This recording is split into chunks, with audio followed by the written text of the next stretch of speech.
which is good. You want to have stability in the entire body. Oftentimes in the real world, when you have to express this kind of strength, it's not when you're sitting, it's when you're standing. And so there are people who get really good at just seated presses, and then they try to do something standing and they hurt their back because that becomes the weak link. Right. Now, with the standing strict press, don't do the dumb, advice that some people will say, where you bring the bar down to just where your elbows, where your arm is parallel to the floor.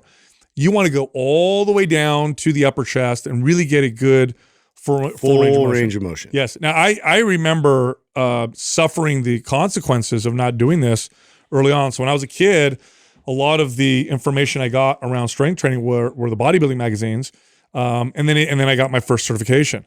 Bodybuilding magazines, bodybuilders in the 90s oftentimes talked about, they would say keep tension on the delts, right? Yeah. So they wouldn't go all the way down. You'd see bodybuilders kind of bring the bar down to maybe eye level and then all the way up. And then I got a certification that actually recommended that.